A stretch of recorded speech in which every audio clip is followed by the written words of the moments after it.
¿Dónde más iré, Dios? ¿Dónde más iré? Tienes palabras de vida eterna. ¿Dónde más iré, Dios? ¿Dónde más iré?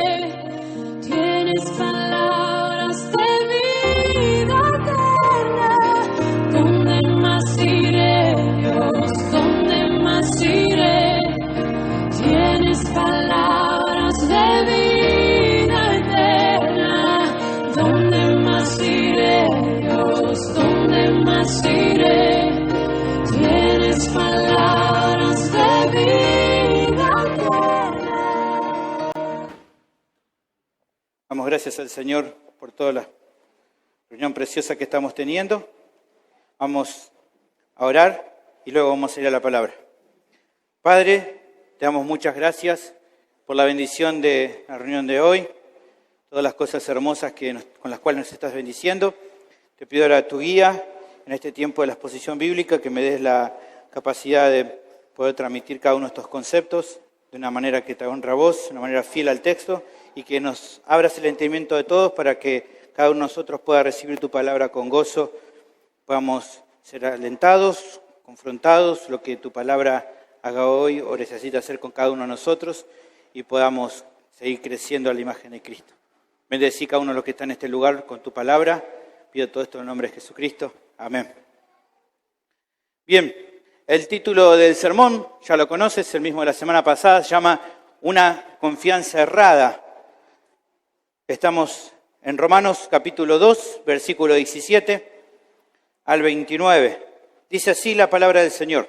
Lea junto conmigo y luego mantenga su Biblia abierta para seguir la lectura. He aquí, tú tienes el sobrenombre de judío y te apoyas en la ley y te glorías en Dios y conoces su voluntad e instruido por la ley apruebas lo mejor. Y confías en que eres guía de los ciegos, luz de los que están en tinieblas, instructor de los indoctos, maestro de niños, que tienes en la ley la forma de la ciencia y de la verdad. Tú, pues, que enseñas a otro, ¿no te enseñas a ti mismo? Tú que predicas que no se ha de hurtar, ¿hurtas? Tú que dices que no se ha de adulterar, ¿adulteras? Tú que abominas de los ídolos, ¿cometes sacrilegio? Tú que te jactas de la ley, con infracción de la ley, ¿deshonras a Dios? Porque, como está escrito, el nombre de Dios es blasfemado entre los gentiles por causa de vosotros. Pues en verdad la circuncisión aprovecha si guardas la ley, pero si eres transgresor de la ley, tu circuncisión viene a ser incircuncisión. Si pues el incircunciso guardare las ordenanzas de la ley, ¿no será tenida su incircuncisión como circuncisión? Y el que físicamente es circunciso, pero guarda perfectamente la ley, te condenará a ti, que con la letra de la ley y con la circuncisión eres transgresor de la ley. Pues no es judío el que lo es exteriormente, ni es la circuncisión la que se hace exteriormente en la carne, sino que es judío el que lo es en lo interior. Y la circuncisión es la del corazón, en espíritu, no en letra, la alabanza del cual no viene de los hombres, sino de Dios. Una de las condiciones que generalmente guía, a donde apuntan muchas de las personas, es procurar de alguna manera tener seguridad y bienestar. Un poco en el presente, pero principalmente en el futuro. De acuerdo a eso que generalmente muchas personas están, por ejemplo, capaz que vos conocés, pero hay muchos casos de personas, hombres o mujeres, que a veces se casan o forman una pareja, no porque realmente estén enamorados de la otra persona, sino porque les es conveniente estar con esa otra persona. O sea, porque la otra persona tiene plata, tiene fama, tiene poder, ¿no? Y se casan por eso. Porque de alguna manera sienten que esa persona les puede llegar a dar seguridad. Seguridad, digamos, en el tiempo, un bienestar. Eso es algo que a veces pasa y que es más común de lo que nosotros quisiéramos. Otra situación que a veces ocurre, y más en estos tiempos, son los seguros de vida o fondos de retiro, que a veces la gente que tiene recursos lo contrata buscando planificar respecto a cuando sea más grande. También, en la Biblia, tenemos casos de personas que ponían su seguridad en cosas de la vida. Pero en estos casos, ahí en la Biblia lo que encontramos es que no se daban cuenta de un grave error que estaban cometiendo. Esas cosas en las cuales confiaban, en las cuales ponían su esperanza, no le daban una confianza completa.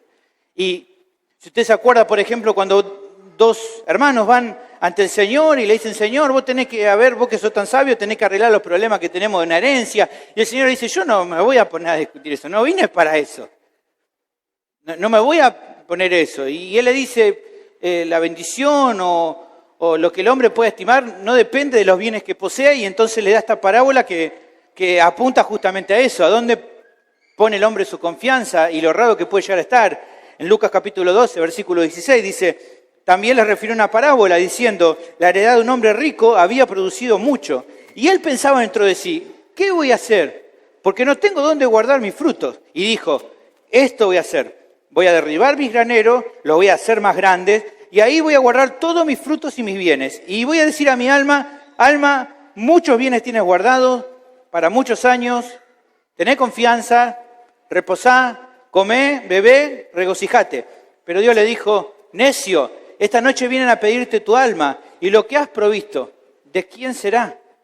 Así es el que hace para sí tesoro y no es rico para con Dios. Él está demostrando confiar, no es que Dios o que el Señor está diciendo aquí que tener plata esté mal. Eso en sí no tiene nada de malo.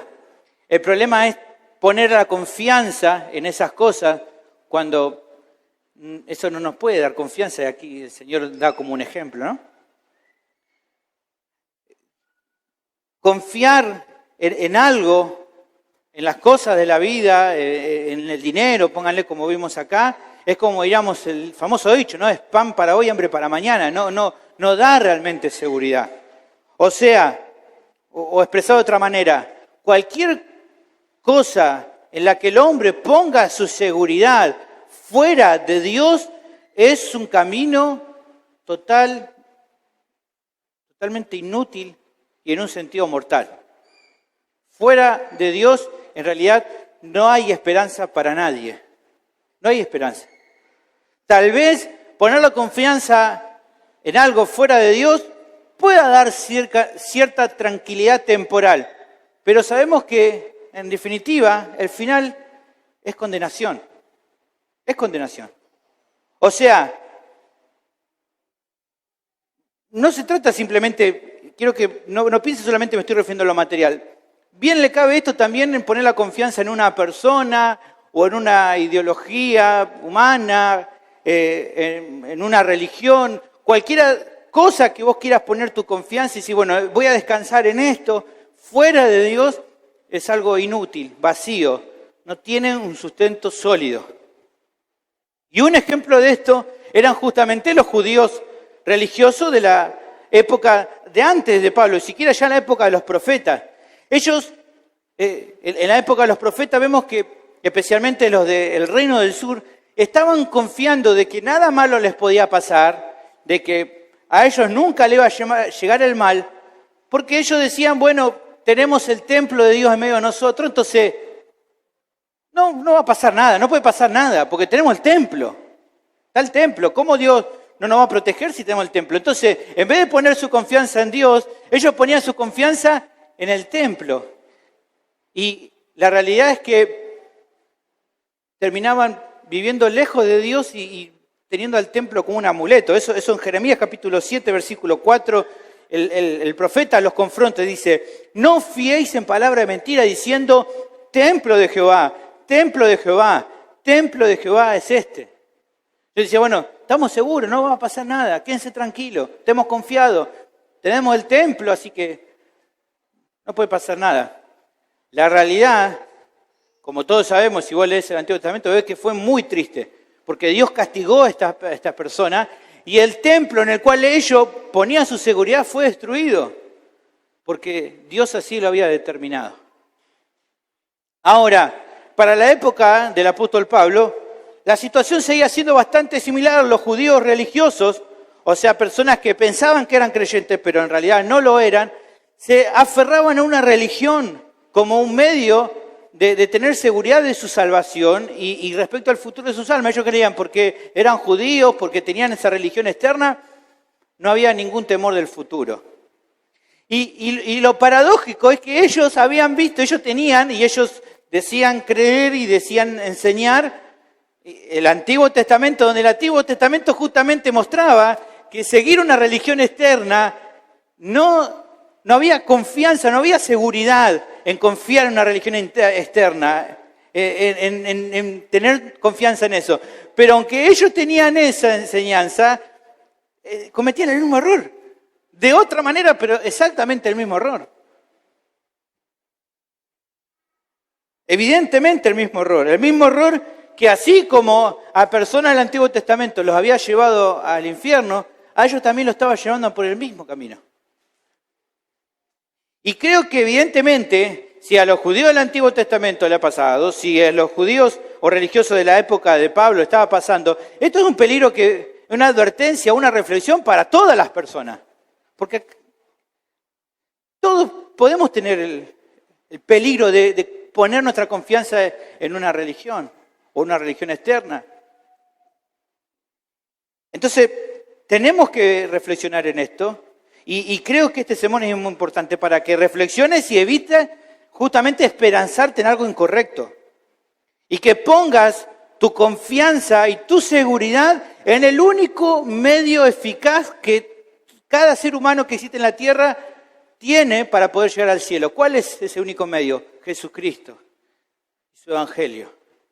Ese es el único medio. Y eso está bueno que lo reflexionemos y eso es lo que vamos a hablar hoy, igual que lo hicimos la semana pasada. El tema del sermón es que nadie puede confiar en una religión externa como medio de estar en paz, de estar bien con Dios, porque se requiere, ¿qué cosa? Un cambio interno para ser un creyente de verdad. ¿Está bien? Y dijimos entonces de cómo podemos saber cómo es, o cómo se ve, o cómo actúa uno que vive, o alguien que vive en una religión externa. Bueno, el pasaje aquí nos da 3 ejemplos, de los cuales vimos la semana pasada uno, y hoy veremos los 2 últimos ejemplos, de cómo se ve, cómo se percibe, cómo podés identificar una religiosidad externa. El segundo ejemplo es que una religiosidad externa es practicar, es andar en algunas costumbres religiosas, pero seguir viviendo en una desobediencia a Dios. En desobediencia a Dios. Es hacer cosas como hacen los creyentes, pero que el corazón no haya tenido un cambio de vida. Ese sería el segundo ejemplo. Pero antes de entrar a ver un poquito sobre el segundo ejemplo, repasemos un poquito el primero, del versículo 17 al 24. Ahí se nos mostraba, en el versículo 17 al versículo 24, que una persona que vive en una religión externa es aquella que tiene cierto conocimiento de la verdad, pero esa verdad no ha hecho un cambio en su vida. Ese es alguien que vive en una religión externa. Tiene la palabra, entiende algo de la voluntad de Dios, aprueba lo que dice la palabra de Dios, ha memorizado, conoce algunos versículos bíblicos, pero incluso vimos nuestro pasaje, hasta puede a veces enseñar esa verdad que ha entendido, pero así todo, como su fe no está en Cristo, sino una religión, ¿me entiendes? Como su fe no está dirigida hacia el Señor, sino a una religión, todo ese conocimiento no lo ha llevado a la cruz de Cristo, sino a tener una confianza en ese conocimiento por sí mismo, en esa verdad por sí mismo.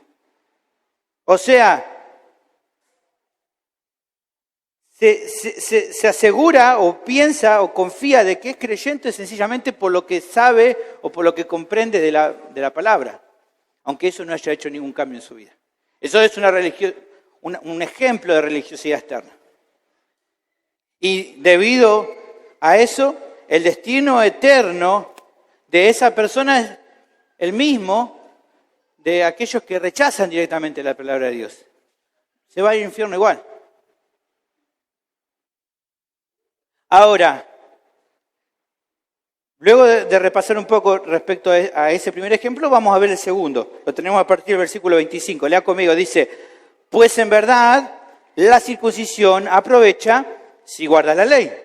Pero si eres transgresor de la ley, tu circuncisión viene a ser incircuncisión.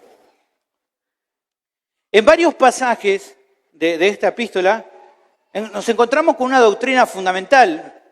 Y ya hemos estado viendo cuando Isa estuvo predicando y lo vamos a seguir viendo en varias partes más. Y hemos entendido que una doctrina que la Biblia enseña es que el perdón de los pecados no se obtiene por obedecer la ley. ¿Está bien? No se obtiene por eso, porque eso sería una salvación por obra. Dios me salva porque obedezco. Bueno, eso no es posible, sino que la salvación, el perdón de los pecados es solamente por medio de la fe en Cristo. O sea, una obra de gracia de Dios. Eso es lo que varios pasajes de aquí de Romanos especialmente nos hablan, ¿no? Dentro de poquito vamos a ver Romanos capítulo 3, versículo 24, versículo 25, que dice, siendo justificados gratuitamente por su gracia, mediante la redención que es en Cristo Jesús, a quien Dios puso como propiciación por medio de la fe en su sangre, para manifestar su justicia a causa de haber pasado por alto en su presencia los pecados pasados. ¿Está bien? La salvación no es por obedecer la ley, porque eso sería salvación por obra, sino que es solamente por medio de la fe en Cristo, una obra de gracia de Dios. Ahora, en este versículo que estamos leyendo, que hemos leído en el versículo 25, no está hablando aquí justamente de eso, no está hablando de que la justificación sea solo por gracia, no es que ahí está hablando de que la verdad la justificación aprovecha si guardas la ley.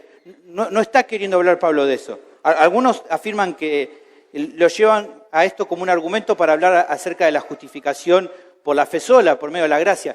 No creo que sea eso lo que tiene que ver, porque el contexto está hablando de otra cosa. Sí, en varios otros pasajes del libro romano tenemos a hablar la justificación por gracia, el perdón de los pecados por gracia, pero no es específicamente esto lo que está hablando. Sino que creo que, aunque es un tema relacionado, la enseñanza creo que es otra. ¿Cuál creo que es lo que está hablando aquí el pasaje? Yo creo que está hablando, como lo tenés ahí subrayado y marcado, que un testimonio externo de creer en Dios es bueno para el creyente verdadero, pero para uno que es un religioso externo es solamente el cumplimiento de un ritual que no sirve para nada. Creo que de eso está hablando en realidad este versículo 5. Y para poder mostrarte un poco por qué creo que está hablando de eso, y para poder que entiendas mejor esto, creo que para entenderlo mejor hace falta, aunque sea por un instante, hablar un poquito sobre lo que es la circuncisión. Sobre entender un poquito sobre esto, porque vemos que constantemente este versículo habla de circuncisión, incircuncisión, circuncisión y circuncisión. Entonces, tenemos que ver un poquito qué es la circuncisión o entender para qué servía. Bueno, la circuncisión era una ceremonia especial que Dios mandó a Abraham a practicar en él y en todos los varones de su casa. Eso se nos habla en Génesis capítulo 17, versículo 9. Dice, dijo de nuevo Dios a Abraham, en cuanto a ti, guardarás mi pacto, tú y tu descendencia después de ti por sus generaciones. Este es mi pacto que guardaréis entre mí y vosotros y tu descendencia después de ti. Será circuncidado todo varón de entre vosotros. Circuncidaréis pues la carne de vuestro prepucio y será por señal del pacto entre mí y vosotros. Y a partir entonces de ese momento, de eso que Dios mandó a Abraham, eso se estableció como un mandamiento para todo descendiente de Abraham, que pasaran por el mismo rito de circuncidarse.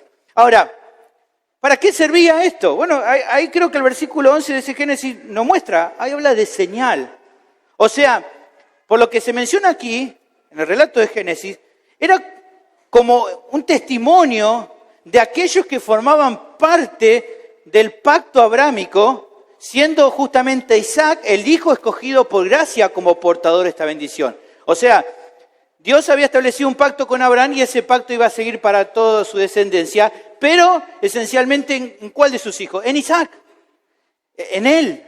Fíjense, en Génesis, siguiendo adelante con el relato, en el versículo 18 le dice Abraham a Dios, bueno, va a ser Ismael, entonces no va a ser Ismael. Ismael era otro de sus hijos, ¿no? ¿Qué le dice el Señor a Abraham? Respondió Dios, ciertamente Sara, tu mujer, te dará a luz un hijo y llamará su nombre Isaac, y confirmaré mi pacto con él como pacto perpetuo para sus descendientes después de él.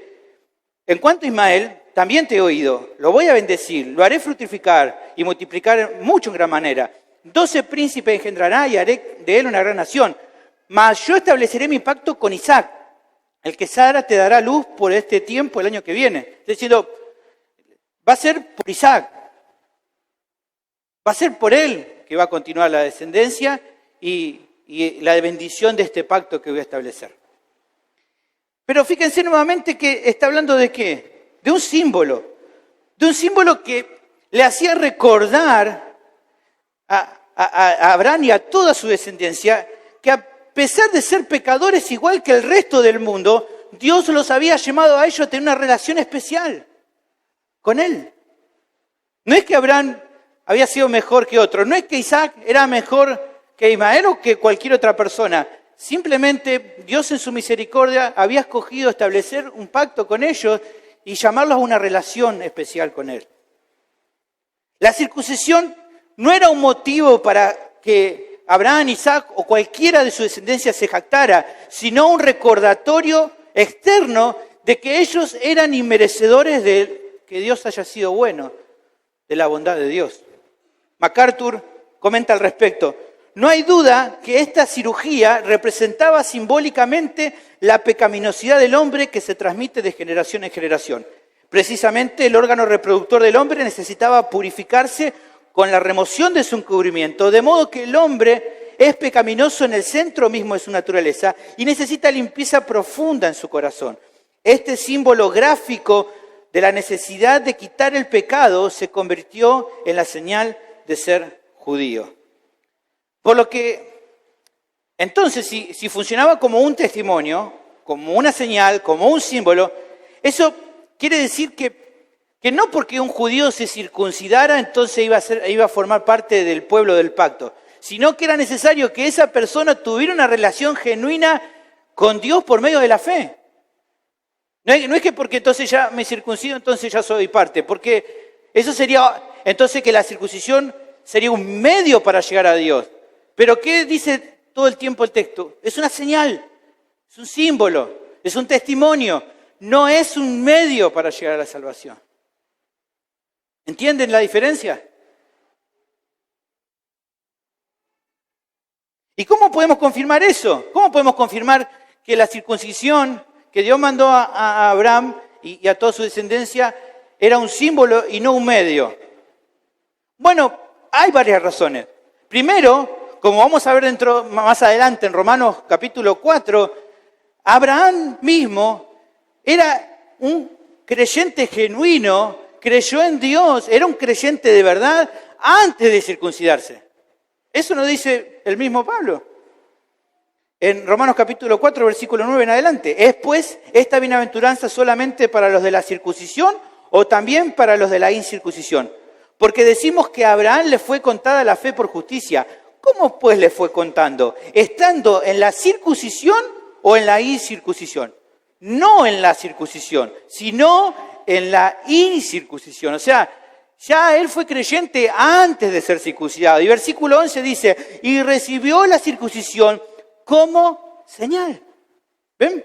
Entonces, evidentemente la circuncisión no lo salvó a Abraham, sino que Dios ya había hecho de él un creyente antes de ser circuncidado. Y la circuncisión fue una señal. Ahora, ¿por qué otro motivo sabemos que la circuncisión es una señal y no un medio? Bueno, evidentemente, ustedes sin pensarlo me imagino, se dan cuenta, las mujeres no se circuncidaban. Y aún así, hay muchas mujeres del Antiguo Testamento, se muestra, judías, que también eran creyentes genuinas, sin necesidad de circuncidarse. Y también eran judías, ¿por qué? Porque tenían una relación por medio de la fe con Dios. Y una tercera razón para pensar de que la circuncisión no era un medio para la salvación, sino un símbolo de esa relación, es porque justamente muchos años después los profetas exhortan a Israel que aunque ellos estaban circuncidados, en realidad no eran salvos. no eran creyentes genuinos. Porque aunque tenían la señal por fuera, el testimonio por fuera, su corazón no estaba circuncidado, o sea, no eran creyentes genuinos. Jeremías capítulo 9, versículo 25 dice: he aquí vienen días, dice Jehová, en que castigaré a todo circuncidado y a todo incircunciso. Y fíjense, nombra a todos, a Egipto y a Judá y a Edom, mete a todos juntos, y a los hijos de Amón y de Moab y a todos los arrinconados en el postrer rincón, los que moran en el desierto, porque todas las naciones son incircuncisas y toda la casa de Israel es incircuncisa de corazón. No me temen, no me sirven, no me obedecen, no tienen fe en mí. Están circuncidados por fuera, pero en su corazón siguen siendo incircuncisos. Lamentablemente, ya desde antes de la época del apóstol, era muy común que justamente muchos judíos se equivocaron, cambiaron la enseñanza, que ahí vemos que está bien clara, y en vez de ver a la circuncisión como una señal, lo vieron como un medio para la salvación. Incluso antes de la enseñanza del apóstol Pablo ya había esa creencia. Había, rabinos, maestros de la ley, que enseñaban cosas como: ningún judío circuncidado verá el infierno. O también rabinos que decían: la circuncisión nos salva del infierno. Una parte del Midrash, que son enseñanzas judías que se extraían del Antiguo Testamento, o sea, como comentarios bíblicos algunos, ¿no?, entre comillas, del Antiguo Testamento, dice lo siguiente: mirá lo que decían ellos, lo que enseñaban a la gente. Dios juró a Abraham que ninguno que fuera circuncidado sería enviado al infierno. ¿Dónde dice eso? Abraham se sienta antes de la puerta del infierno y nunca permita que entre allí un israelita circuncidado. Esto se enseñaba. ¿Ves? Tremendo. O sea, no cambiaron la enseñanza.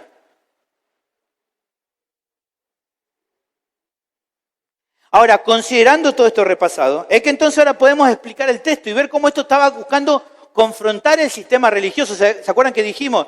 Esta forma de discusiones pensando en alguien que está confiando en algo que no es correcto. Lo que está queriendo decir el versículo 25 es lo siguiente. Lo anoté, lo puse a como lo interpreto, ¿no? En verdad, la circuncisión es buena para el judío que realmente cree en Dios y que por ende entonces obedece sus mandamientos.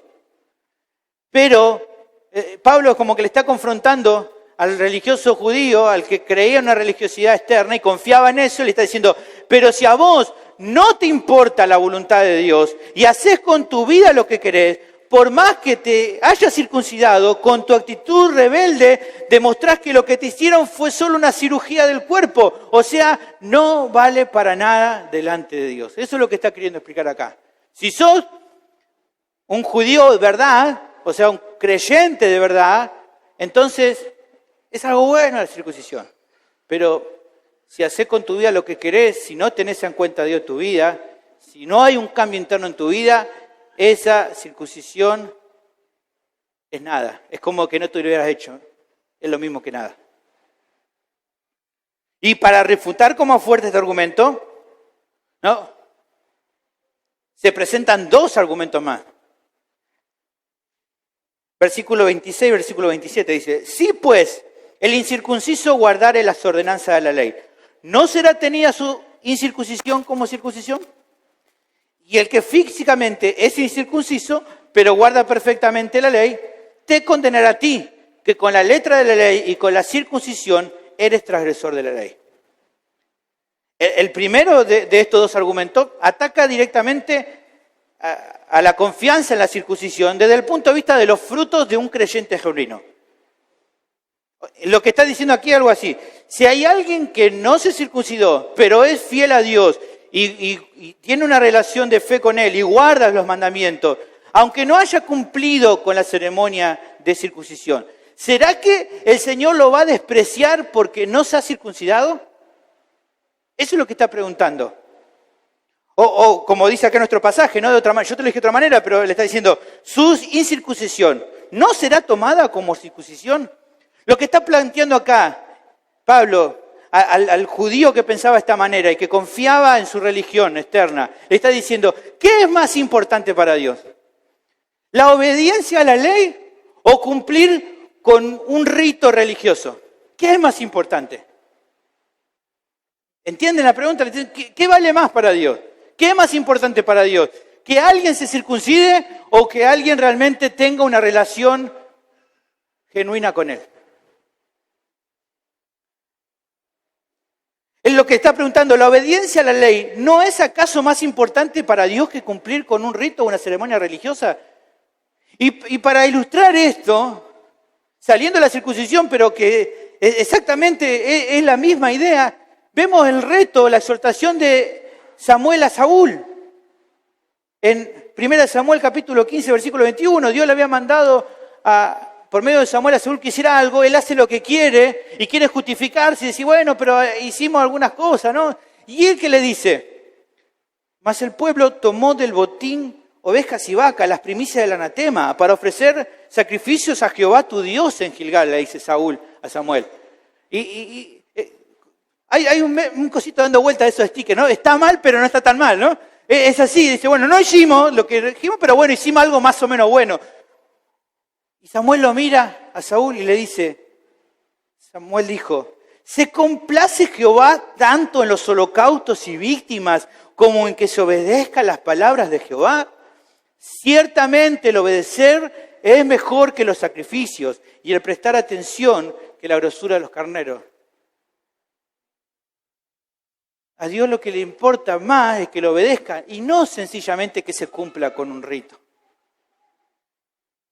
Como remarca también un comentarista bíblico respecto a este pasaje, dice, el apóstol insiste en que la sustancia verdadera de agradar a Dios es la obediencia a su voluntad, de lo cual la circuncisión no es más que un recordatorio simbólico.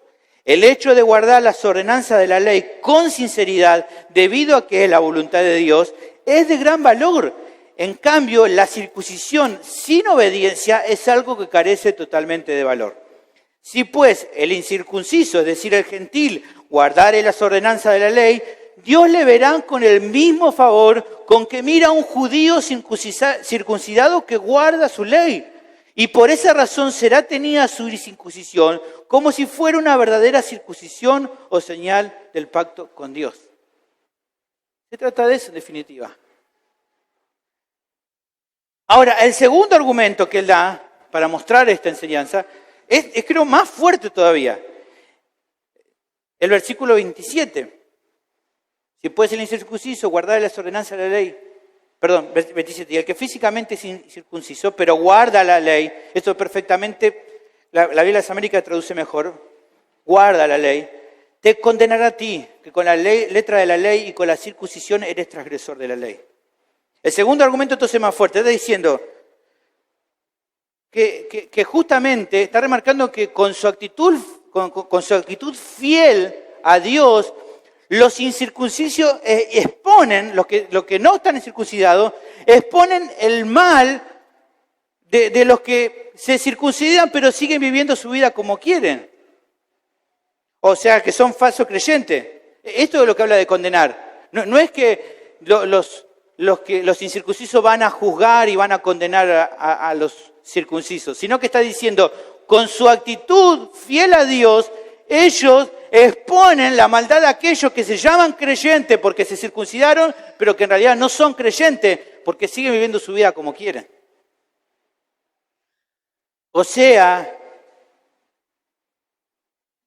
en resumen, en vez de confiar en la circuncisión como medio de estar bien con Dios, el pasaje los está llamando, los exhorta a que a la luz de los frutos quedan en evidencia justamente ¿qué cosa?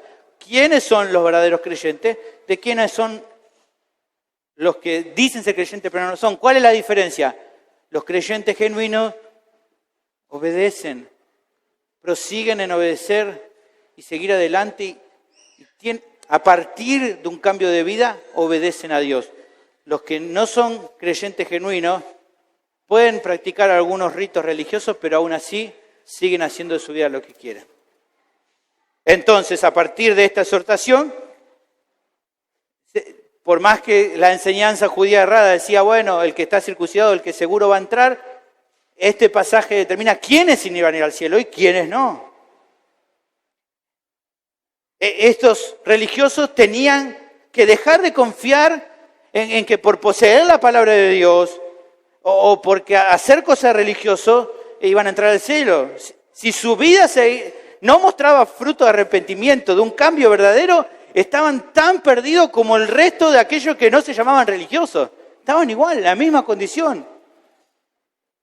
Ahora, pensando en todo esto, ¿no?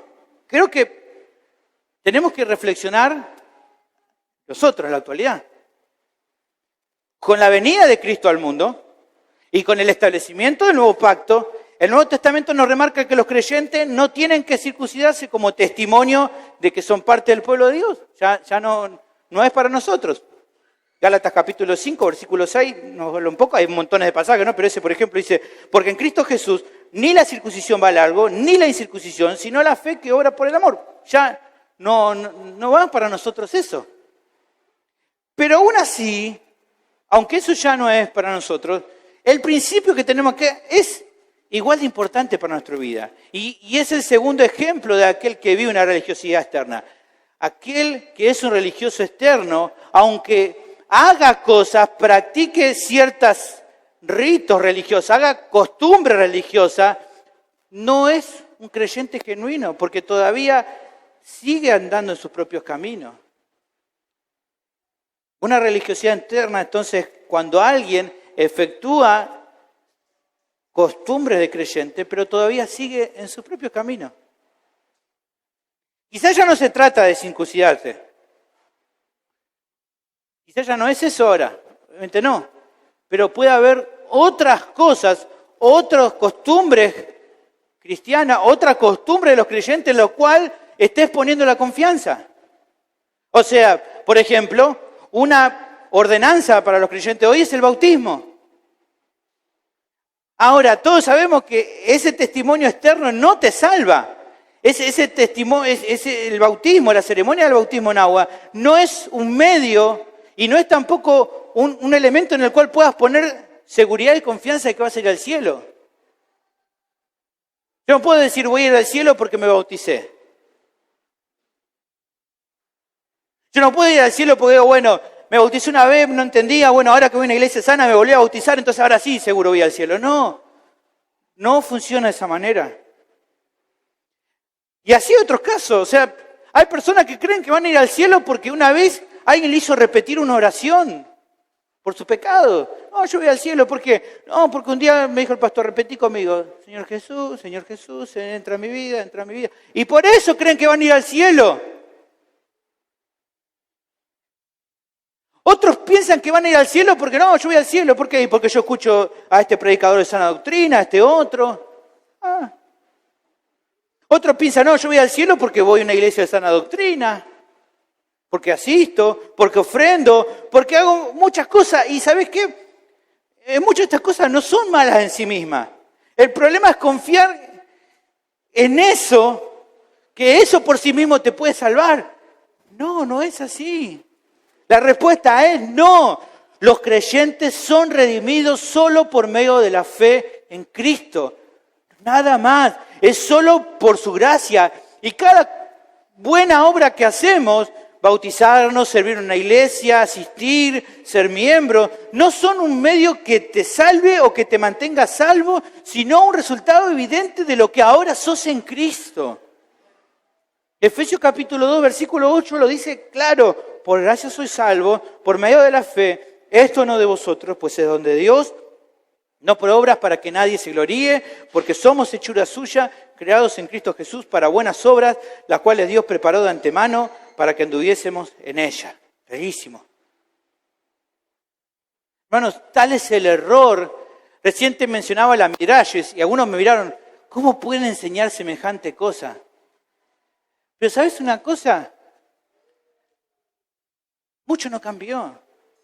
Te puedo asegurar, mirá, hace tiempo atrás, en un grupo de jóvenes donde estaba, estudiamos un libro que aseguraba que si alguien se bautizaba, eso te hacía parte del cuerpo de Cristo. Como que era por medio de bautizarte por las aguas que caía, entonces Dios te metía en su cuerpo. Era sacar, borrar circuncisión y meter bautismo, lo mismo. Una locura. O otro folletito que después de decirte, bueno, repetí ahora esta oración. Y terminabas de repetir, te preguntaba, ¿terminaste de repetir esta oración? Genial, ahora ya sos parte del pueblo de Dios, te decía. Y así hay muchos ejemplos. Hermanos, en el cielo, la puerta del cielo no va a haber un escáner donde vos puedas mostrar tu carnet de miembro de una iglesia. No es que te van a leer, escanea, bueno, pase, usted es miembro de una iglesia, puede pasar. La única forma de entrar por las puertas del cielo es estar en Cristo. Lo vimos, ¿se acuerdan? Hace un tiempo atrás, quizá nos explicó, para llegar a esa vara tenemos que estar en Cristo. Si no, nadie puede entrar por esa puerta. La única forma de entrar ahí es que estés en Cristo, que su justicia perfecta se te haya imputado a tu favor y que tu culpa haya sido transferida a la cruz. Solamente así. Solamente de esta manera. Ahora, hay que hacer una explicación, porque a veces están nosotros y dicen, bueno, sí, yo sabía que la salvación es por gracia, yo no voy, evidentemente nadie va a entrar al cielo porque tengo un carnet de miembro. ¿Ves? Por eso yo no me voy a comprometer a una iglesia local. Por eso yo no me caso con nadie. A mí me salvó Cristo y con eso ya me alcanza, con eso es suficiente. Los que no entienden a esa persona es que justamente no someterse a una iglesia local tal vez sea el fruto, sea el testimonio de que en realidad son transgresores de la ley, o sea que todavía no son genuinos creyentes. Y lamentablemente a veces quien está con esa actitud en su corazón está corriendo un riesgo muy serio y a su vez está perdiendo una hermosa posibilidad que le da a Dios de que otros creyentes confirmen justamente su testimonio, si es verdadero o no. Esa preciosa bendición que tenemos, los que somos parte de una iglesia. Ahora la pregunta, en este caso, ¿no? Es, ¿en qué o en quién estás confiando para confirmar que sos salvo? ¿En qué? ¿En quién? Vos hace un tiempo atrás dijiste, bueno, ya entendí que no puedo decir que soy salvo porque repetí una oración, ¿no? Lo escucha Washer lo dice, tiene razón Washer. No puedo decir que soy salvo porque repito una oración. Pero, bueno, soy salvo porque leo ahora, ¿no?, de estas cosas, de la sana doctrina. ¿Es eso en lo que estás confiando realmente para decir que sos salvo? ¿En que te bautizaste? ¿En que venís a una iglesia? ¿O en Cristo y en su obra de salvación? ¿En qué estás confiando? Lo siguiente, el último ejemplo de una religiosidad externa. Una religiosidad externa es identificarse como creyente, pero seguir viviendo lejos de Dios. Que el corazón siga lejos de Dios. Ese es otro ejemplo de una religiosidad externa. El pasaje concluye dando justamente un cierre del error de confiar en una religiosidad externa y entonces ejemplifica la diferencia entre un creyente genuino y uno falso. Dice, versículo 28, lea conmigo, dice, pues no es judío el que lo es exteriormente, ni es la circuncisión la que se hace exteriormente la carne, sino que es judío el que lo es en lo interior. Y la circuncisión es la del corazón, en espíritu, no en letra, la alabanza del cual no viene de los hombres sino de Dios. El apóstol aquí remarca primero cuáles no son las condiciones que definen a los que son parte del pacto y luego remarca cuáles sí son las condiciones. Por más que alguien se considere judío porque tiene la ley, porque la conoce, porque aprueba lo que dice y la enseña a otro, eso no quiere decir que sea quien él piensa que es.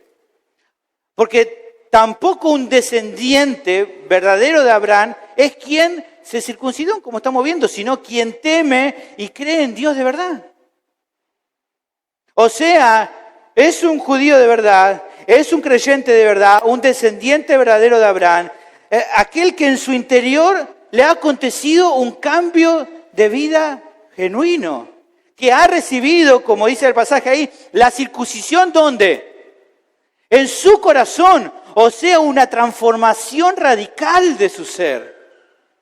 Colosenses capítulo 2 ilustra esto, dice, en él también fuiste circuncidados con circuncisión no hecha a mano, al echar de vosotros el cuerpo pecaminoso carnal, en la circuncisión de Cristo, sepultados con él en el bautismo, en el cual fuiste también resucitados con él, mediante la fe en el poder de Dios que le levantó de los muertos. O sea, un creyente verdadero, aquel que ha recibido la circuncisión de su corazón, o sea, un cambio de vida interno.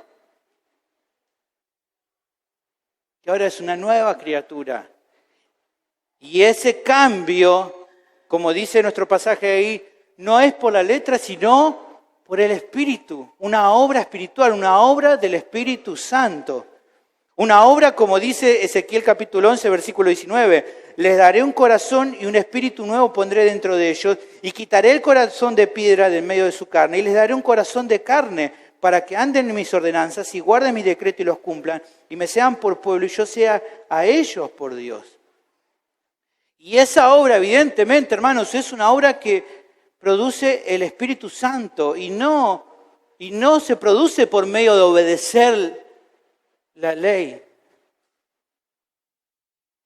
En Juan capítulo 13 el Señor lo dijo, respondió Jesús, de cierto te digo, que el que no naciere del agua y del Espíritu no puede entrar en el reino de Dios. Lo que es nacido de la carne, carne es, y lo que es nacido del Espíritu, Espíritu es. Nadie se salva ni se transforma en creyente por obedecer la ley, porque todos van a fallar y todos fallan en el intento. Más adelante lo vamos a ver en Romanos capítulo 3, versículo 9. ¿Qué pues? ¿Somos nosotros mejores que ellos? En ninguna manera, pues ya hemos acusado a judíos y a gentiles que todos están bajo pecado. O sea que por medio de la letra, como dice otro pasaje, ninguno puede recibir la vida eterna. Lo que hace en realidad la ley es mostrar que somos culpables para que entonces entendamos que necesitamos un Salvador. Ese es el propósito de la ley, mostrar tu condición, mostrarte que sos un pecador y que por lo tanto necesitas un Salvador en Cristo. En Romanos capítulo 3, versículo 20 dice, ya que por las obras de la ley ningún ser humano será justificado delante de él, porque por medio de la ley es el conocimiento del pecado.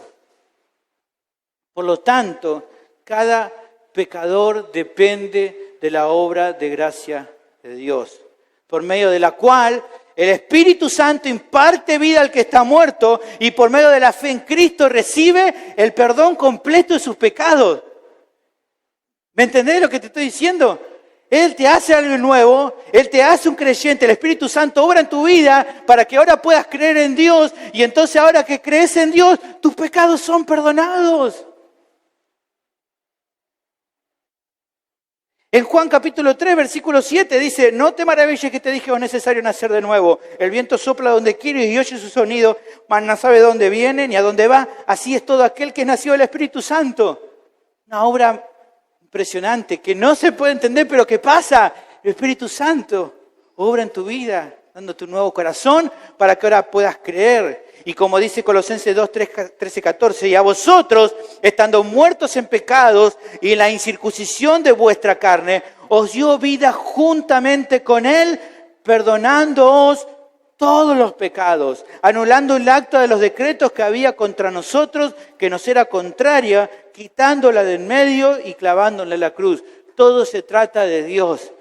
Él nos transformó, Él nos da la fe. Y una vez que nosotros creemos en Él, a partir de lo que hace de esa obra en nuestra vida, perdona todo, todo.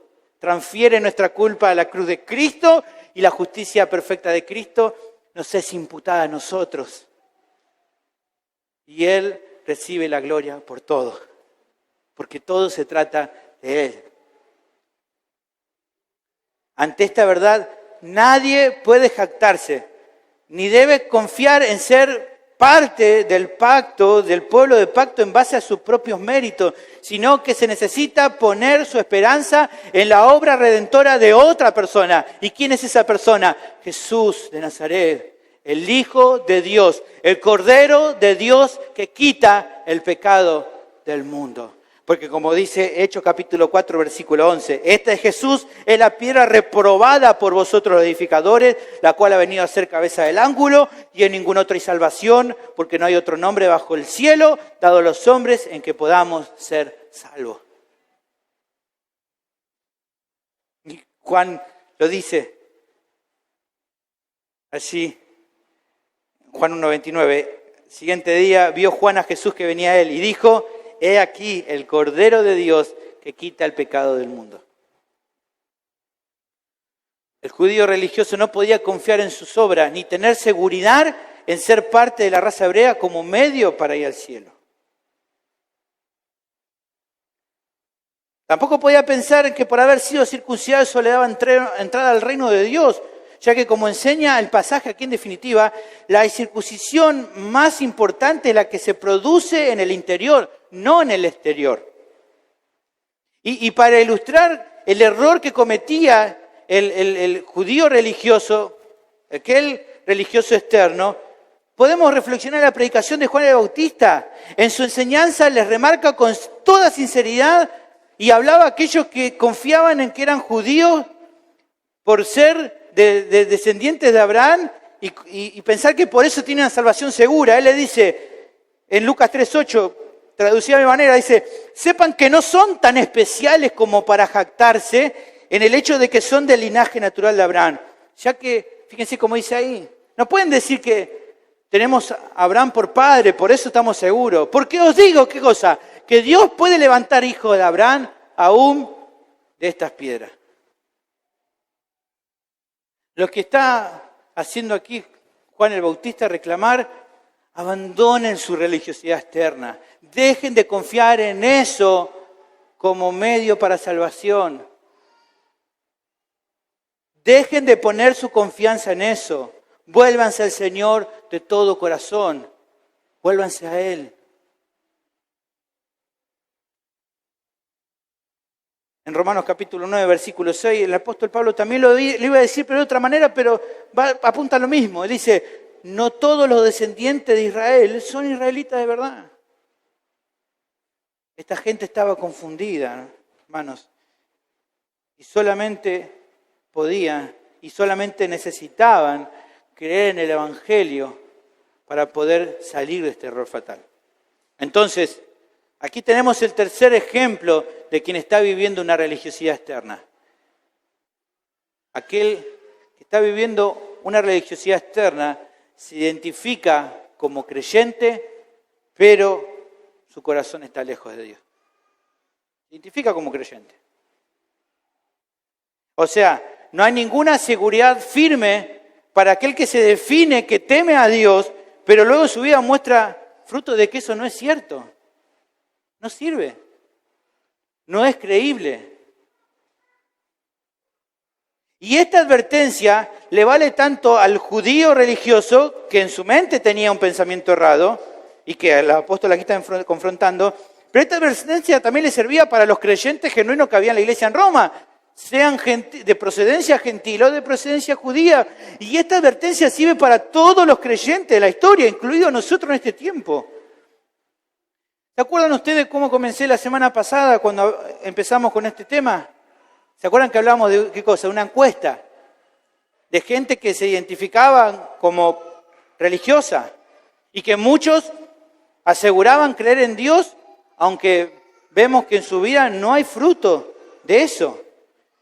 Y seguramente muchas personas de esas dicen creer en Dios, dicen que son cristianas, dicen que son creyentes, y si le preguntás por qué creen que lo son, dan argumentos como esto que no está acá, pero pueden ser muchos más. Te dicen: no, yo soy cristiano porque de chico me bautizaron. No, yo soy cristiano porque asisto a las reuniones en una iglesia, porque no falto nunca.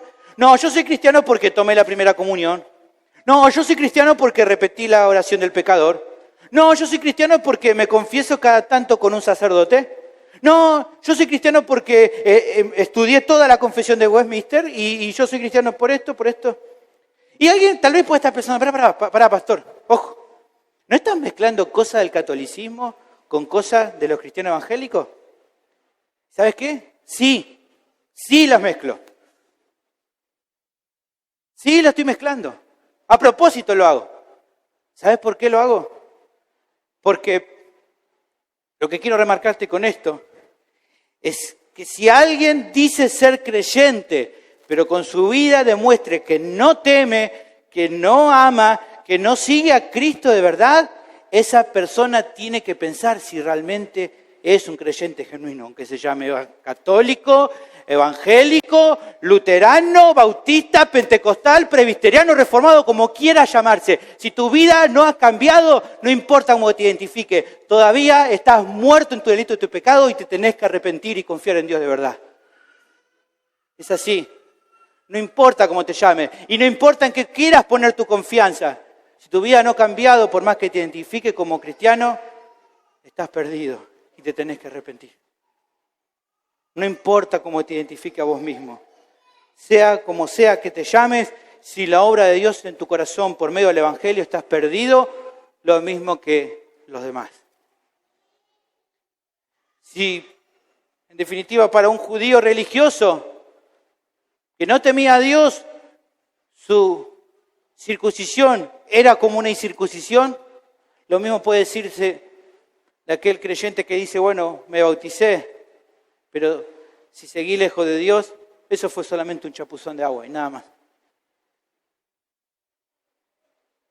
En definitiva, entonces, de ser creyente genuino no dependa, que no dependa de tener la palabra, de no cumplir ciertos ritos o de identificarse como cristiano, es en realidad la obra en el corazón del Espíritu, es justamente algo maravilloso, que apunta a qué cosa, a la alabanza de Dios y no de los hombres. O dicho de otra manera, podés ser un creyente religioso, un religioso externo y recibir las palmas de muchas personas, pero eso no te sirve de nada. Porque no vas a recibir el agrado de Dios. Para el judío, ¿se acuerdan que vimos? Su nombre significaba alabanza, se relaciona con eso. Y tristemente, en su orgullo, esa alabanza era terrenal.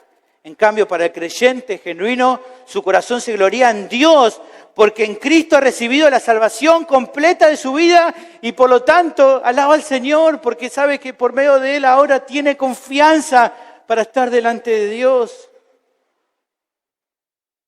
En 1 Corintios, capítulo 1, versículo 28, dice, y lo vil del mundo y lo menospreciado escogió Dios.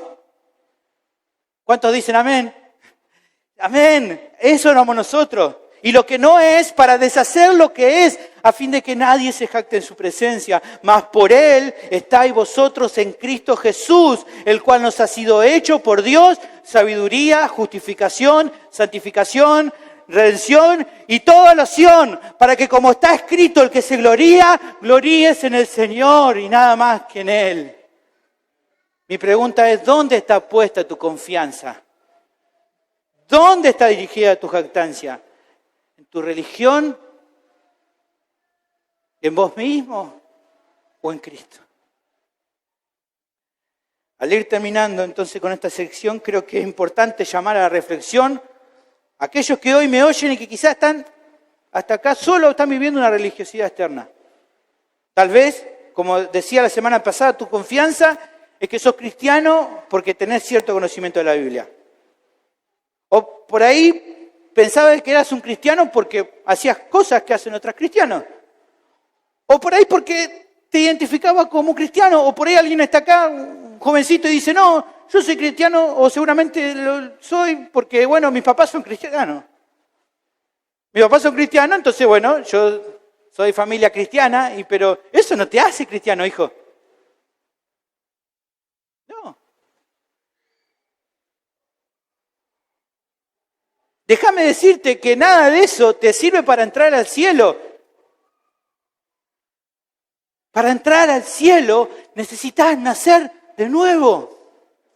Morir a tu vieja vida y que Dios te dé vida junto con Cristo. Y quizás te estás preguntando, ¿cómo lo hago? Bueno, la Biblia dice con claridad, tenés que arrepentirte de tus pecados y confiar en Jesús como único y suficiente Salvador. O sea, tenés que dejar de vivir para vos mismo y correr a la cruz. Tenés que reconocer que sin Cristo, hijo grande, mayor, que me escuche, sin Cristo estás perdido. Tenés que humillarte ante Dios, confesando tu incapacidad de salvarte por vos mismo y rogar su perdón y su misericordia. ¿Y sabés cuál es su promesa más hermosa respecto a esto? Que el que a mí viene, dijo el Señor, yo no le echo fuera. Mi pregunta es, ¿qué vas a hacer al respecto? Padre,